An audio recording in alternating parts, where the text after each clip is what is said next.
Prosseguindo no estudo do Apocalipse, capítulo 13, versículo 11, o ponto 6, qual o tema do sermão do falso profeta? Bom, se o falso profeta vai então fazer uma defesa da adoração ao anticristo e logo da adoração ao dragão, adoração à serpente, qual vai ser o tema do sermão dele? O comentário diz: considerando que o falso profeta seja o Papa, o que ele poderia falar para arrebentar com o mundo religioso? Ou seja, destruir o mundo religioso. Eu vou colocar aqui 3 possibilidades de quem seria o falso profeta, tá ok?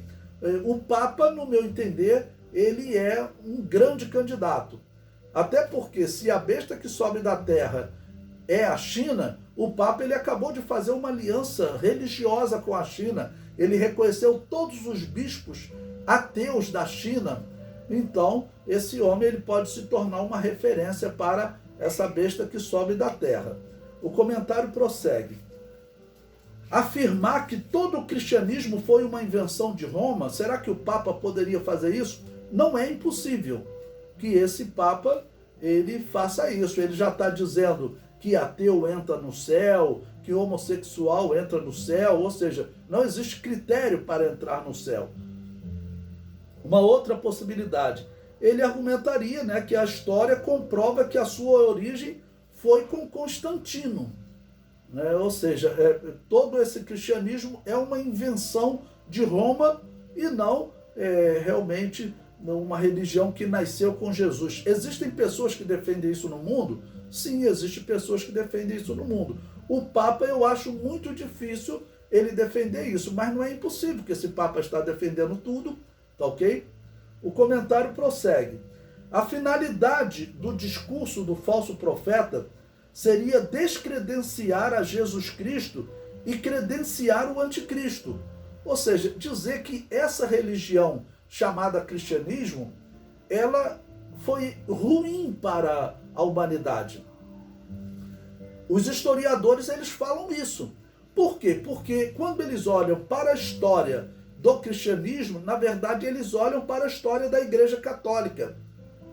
Quando nós evangélicos da Assembleia de Deus e outros evangélicos cristãos defendem que a nossa origem é fora da Igreja Católica, é claro, os católicos vão contra, os reformados vão contra, eles dizem que a Igreja Católica era a verdadeira Igreja de Jesus. Só que essa instituição, ela é a maior assassina da história da humanidade.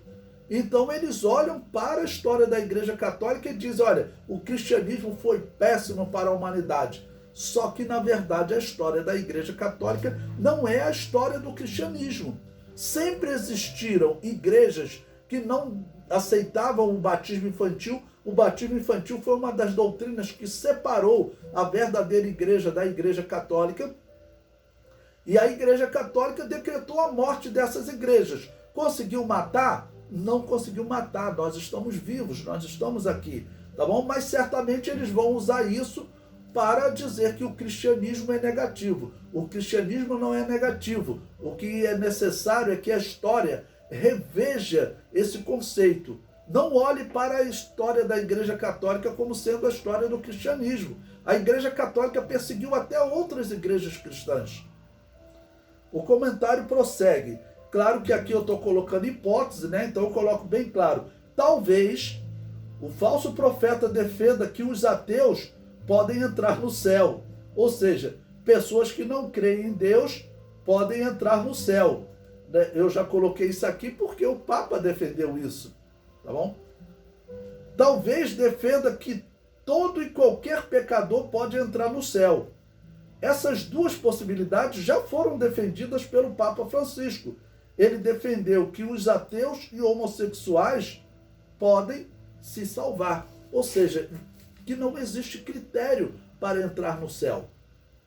Então, o falso profeta, esse aqui é um dos exemplos do que ele vai pregar, porque o seu sermão, comparado a João Batista, como eu disse anteriormente, ele, assim como João Batista exaltava a Cristo, o falso profeta, ele vai exaltar o anticristo e vai denegrir a imagem do cristianismo. E hoje, como você denigre a imagem do cristianismo?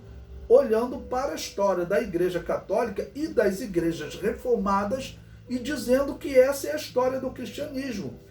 Porque a Igreja Católica matou, as igrejas reformadas também mataram. Lembre-se, né, aqueles exemplos das bruxas lá dos Estados Unidos, né, que as bruxas, as mulheres foram acusadas de serem bruxas e foram mortas. Por quem? Pelos reformados. Tá ok? Então, os reformados matavam bruxas, matavam cristãos que não aceitavam o batismo infantil. Lutero mandou matar os judeus na sua obra dos judeus e suas mentiras.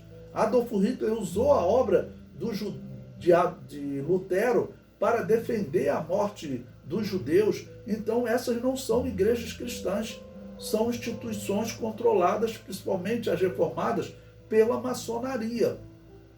A Igreja Católica ainda diz que luta contra a maçonaria, mas as igrejas reformadas, elas consideram normal, pode pesquisar na internet, a posição oficial das igrejas luteranas quanto à maçonaria, quanto ao satanismo da maçonaria. A posição oficial das igrejas luteranas é que isso é normal, pode ser maçom, né? Isso é inaceitável. Infelizmente, esse mal está tomando a igreja. E se você tenta falar contra, né, você vai ser tido como um radical, como alguém que discrimina as outras igrejas, né, as igrejas reformadas. Mas isso não é questão de discriminação, isso é questão de posição doutrinária. A verdadeira igreja cristã tem que ficar afastado desses grupos. Então, o sermão do falso profeta será de exaltar o anticristo e denegrir a pessoa de Jesus Cristo. Então eu sempre digo, o caminho qual é? É dizer que a Igreja Católica e as igrejas reformadas são igrejas cristãs, que assim você denigre a imagem do cristianismo. As igrejas reformadas, quando eles prendiam um cristão que não aceita o batismo infantil, eles torturavam e matavam, normalmente afogados. Ou seja, pior do que os muçulmanos fazem hoje. Os muçulmanos cortam a garganta, mas eles torturavam. Lembre-se, eu contei para vocês a história do pastor Rubem Maia, Baltazar Rubem Maia. Pesquisa na internet, está no livro 1 de Apocalipse. Foi preso e torturado pelos reformados, depois preso e torturado e morto pelos católicos, né? E vamos lembrar aquele pregador protestante da igreja anglicana, que num encontro em 1969, ele falou: nada envergonhou mais a glória de Deus do que a história do seu povo, a igreja. Esse pregador reformado, ele acredita que a história da Igreja Católica é a história do povo de Deus. Quer dizer, esse será o discurso do falso profeta durante a grande tribulação. Por quê? Porque denigre a imagem da Igreja de Jesus, denigre a imagem do cristianismo. E isso será usado pelo falso profeta para dizer: olha, temos que substituir o cristianismo por outra religião. Qual religião? A religião da maçonaria, a religião do satanismo, a religião que adora, como eles dizem, Abaddon. E nós sabemos que o nosso Deus, ele não divide a sua glória. Ele é o único Deus, o Deus verdadeiro. E é claro, Deus não está nessas pessoas que participam da maçonaria. Infelizmente, os líderes que participam da maçonaria, eles são deixados de lado. O Espírito Santo não vai mais agir neles, porque eles estão submissos ao satanismo.